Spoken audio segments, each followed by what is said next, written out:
Students, आप लोग pharmacy के स्टूडेंट हैं जो Sagar institute of department of pharmacy Barabanki में स्टडी कर रहे हैं, सेकेंडरी के स्टूडेंट हैं, ठीक है। तो आपकी जानकारी के लिए कुछ इंपॉर्टेंट चीज़ें होती हैं कि जस्ट आप पास आउट होने के बाद या निकलने के बाद, क्योंकि आप फार्मेसी स्टूडेंट हैं, आपको सारी चीज़ें पता होनी चाहिए, ठीक है।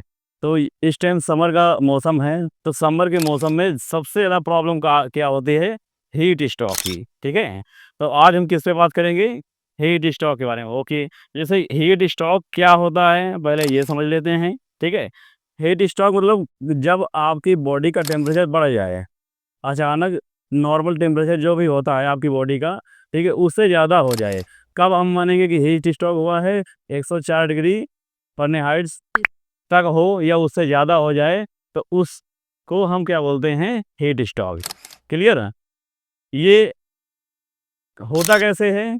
जब कोई पर्सन लगातार धूप में काम कर रहा हो, लगातार जहाँ पे हीट प्रोड्यूस वाली ये कोई फैक्ट्री हुई, वहाँ पे कार्य कर रहा है, लगातार कोई रनिंग कर रहा है, लगातार कोई जिम कर रहा है, लगातार कोई ऐसा वर्क कर रहा है जिससे उसकी बॉडी का टेम्परेचर हीट हो रहा है, बढ़ रहा है और स्वेटिंग हो रहा है, तो डिहाइड्रेशन की वजह से क्या हो जाता है? हीट स्ट्रोक हो जाता है। क्लियर? सिम्पटम्स क्या-क्या होते हैं? रिस्क ऑफ फॉल, पेशेंट गिरने की समस्या हो जाती है। उसका जो है इलेक्ट्रोलाइट इम्बैलेंस हो जाता है, घट जाता है, डिहाइड्रेशन में पेशेंट पहुँच जाता है, नौजिया, वॉमिटिंग होने लगती है, पेट में ऐंठन होने लगती है। पेशेंट को क्या हो जाता है? डिहाइड्रेशन की वजह से पेशेंट बेहोश हो जाता है। आई बात समझ में? बेहोश हो जाता है, ये सारी चीज़ें हमको पता चल गया कि उसको नौजिया हो रही है, वॉमिटिंग हो रही है, ठीक है, पेट में ऐंठन, दर्द हो रहा है और साथ में क्या है, वो पेशेंट डिहाइड्रेट हो चुका है, उसकी बॉडी का टेम्परेचर बढ़ा हुआ है और बेहोशी हालत में आ गया है आपके पास। उसको आप फर्स्ट ट्रीटमेंट क्या प्रोड्यूस करोगे?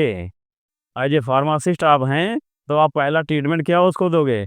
उसके लिए हम लोग क्या करेंगे सबसे पहले बताओ? पहले सबसे पहले हम क्या करेंगे? उसको उसका जो बॉडी का टेम्परेचर बढ़ा हुआ था उसको घटाएँगे। कैसे घटाएँगे? रैपिड कूलिंग, जो तुम्हारा वर्ड क्या आता है? रैपिड। रैपिड कूल या रैपिड कूलिंग कैसे करेंगे?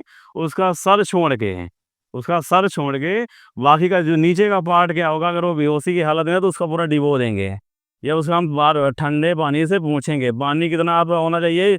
2 से 4 डिग्री से लेके 10 डिग्री टेम्परेचर तक, ठीक है? बिल्कुल कोल्ड वाटर होना चाहिए। उससे हम क्या करेंगे? उसकी बॉडी को डिप कर देंगे, डुबो देंगे या तो उसको हम पूछेंगे। अगर वो कॉन्शियस है, मतलब अगर वो बेहोश नहीं हुआ है पेशेंट, तो उसको हम लगातार क्या करेंगे? पानी पिलाएँगे, ठीक है? और क्या करेंगे बताओ? और लगातार पानी पिलाते रहेंगे, इलेक्ट्रोलाइट वाली चीज़ें देते रहेंगे और क्या करेंगे? उसको हम हाँ, ओआरएस दे सकते हैं, ओआरएस थेरेपी कर सकते हैं, अस्पताल तक पहुँचाएँगे उसको। पहुँचाने के बाद वो क्या होंगे? उनको कुछ वहाँ पे क्या होगा? कुछ इन्फ्यूज़न वगैरह उनको दिए जाते हैं और उनको इससे रिकवर किया जा सकता है। तो हमको क्या करना है? अगर कोई ऐसा पेशेंट मिल जाए तो असं क्रिटिकल कंडीशन है तो आईवी फीवर ही रहता है। हाँ, समझ रहे हो? अगर कोई ऐसा पेशेंट आपको मिल जाए, तो आप फर्स्ट एड क्या प्रोवाइड करोगे? उसको जितने भी उसका हीट टेम्परेचर हुआ है, जितना भी उसको टेम्परेचर हाई हुआ है, तो उसको क्या करोगे? फॉल कराओगे, कम कराओगे। कैसे कम कराओगे? कोल्ड वाटर थेरेपी से, ठीक है? उसके बाद अगर वो बेहोश नहीं हुआ है, ठीक है, तो उसको आप बार-बार पानी पिलाओगे, उसमें इलेक्ट्रोलाइट मिला-मिला के उसको पिलाओगे, ताकि उसका इलेक्ट्रोलाइट बैलेंस हो सके और वो क्या हो? बेहोशी हालत में ना पहुँचे, ठीक है? इतना करना है आप लोगों को। और क्या करेंगे उसको? उसके पैर ऊँचे रख देंगे, सीधा लेटाएँगे। उसके पैर क्या करेंगे? ऊँचे रख देंगे, कोई ऊँची वाली स्थान पे रखेंगे पैर या उसके नीचे कुछ रख सकते हैं आप और पेशेंट को क्या करेंगे? सीधा लेटाएँगे। सीधा लेटाने के बाद क्या करेंगे आप? उसको बार-बार बोलेंगे कि आप पानी पीजिए। हाथ-पैर उसके आपको क्या करना है? ठंडे पानी से पोंछना है। फिर क्या करेंगे? अच्छा, ठीक है।